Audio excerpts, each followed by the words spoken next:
I'm Rabbi Yitzchok Schochet, Rabbi of the Mill Hill United Synagogue and Chairman of the Rabbinical Council of the United Synagogue. This week's question is, what is Lag B-Omer? What is the uniqueness of this particular day? To be sure, the word Lag is not a Hebrew word as such, but represents the numerical value of 33, signifying the fact that the day is the 33rd day of the Omer. The Omer count commences on the second day of Pesach and concludes just at Shavuot.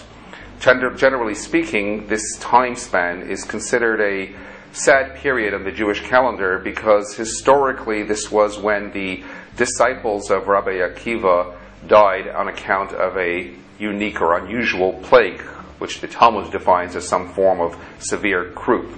Rabbi Akiva himself was the one who often purported the notion of, and you shall love your fellow as yourself. This is a foremost fundamental principle of the Torah.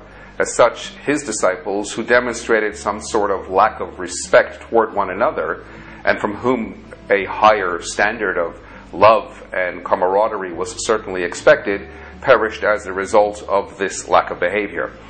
It was on Lag BaOmer that this plague ceased and the disciples stopped dying, and that in itself, therefore, signifies a time for celebration and indeed perhaps also a time for reflection to consider what it is that we're doing in demonstrating love for our fellow Jew as well.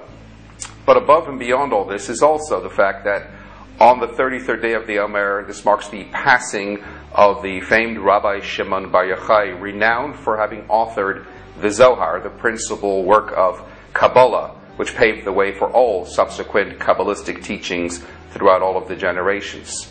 One might ask, if it's the day of his passing, why indeed are we celebrating it?